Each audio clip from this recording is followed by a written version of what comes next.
Hello anime fans, কেমন আছো তোমরা? আশা করছি তোমরা সবাই ভালো আছো।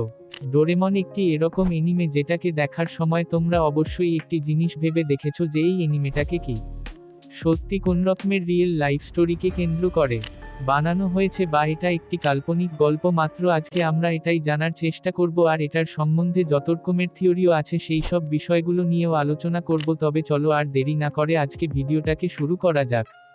The next day. তবে ডোরেমন কি সত্যি বা কোনো কাল্পনিক গল্প? এটার নিয়ে সবচেয়ে জনপ্রিয় যে থিওরিটা সেটা হচ্ছে যে নোবিতা সে রিয়েল লাইফ পার্সন, যার বাড়ি ছিল জাপানের টোকিও শহরে। সে মানসিক ও শারীরিক দুটো দিক থেকেই অনেক দুর্বল ছিল, আর তার একটি মানসিক রোগ ছিল যার নাম হচ্ছে সিজোফ্রেনিক। এটার জন্য তাকে এরকম অনুভব হতো যেন কেউ তার সাথে খেলছে, তার সাথে কথা করছে, যে তাকে ভবিষ্যতের গেজেট দিয়ে তার সাহায্য করে, এবং নোবিতা সেই ইমেজিনারি পার্সনের নাম দিয়েছিল ডোরেমন। কিন্তু যখন সে জানতে পায় যে এগুলো যা কিছু সে দেখতে পেয়েছে সেগুলোর মধ্যে কোনোটাই বাস্তব নয়, তখন তার মনটা পুরোপুরি ভেঙে পড়ে আর সে নিজেকে মেরে ফেলে। কিন্তু ভালো বিষয় এটা যে এটি হচ্ছে একটি ফ্যানমেড গল্প, যেটাকে কেবলমাত্র সে সময় ভিউজ এর জন্য বানানো হয়েছিল। A few moments later.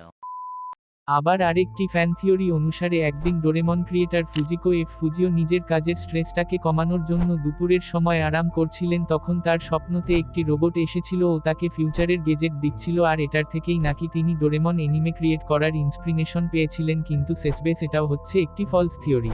আসলে ডোরেমন কোনোভাবেই কোনরকমের বাস্তব ঘটনাকে কেন্দ্র করে গড়ে ওঠেনি। ডোরেমন হচ্ছে পুরোপুরিভাবে ফুজিওর একটি কাল্পনিক গল্প, যেটাকে তারাও নিজের একটি ইন্টারভিউতে ফ্যান্সদেরকে বলেছিলেন। তবে এনিমে ফ্যান্স, যদি তোমাদেরকে আমার এই ভিডিওটি ভালো লেগেছে তাহলে অবশ্য আমার এই চ্যানেলটাকে সাবস্ক্রাইব করতে পারো, এই ভিডিওটাকে লাইক ও শেয়ার করতে ভুলো না, ও বেল আইকনটাকে সবসময় অন রাখবে ফিউচারে এরকম আরও এনিমে কন্টেন্ট দেখার জন্য। ভালো থাকো, সুস্থ থাকো, আবার দেখা হবে অন্য কোনো ভিডিওতে। Bye bye.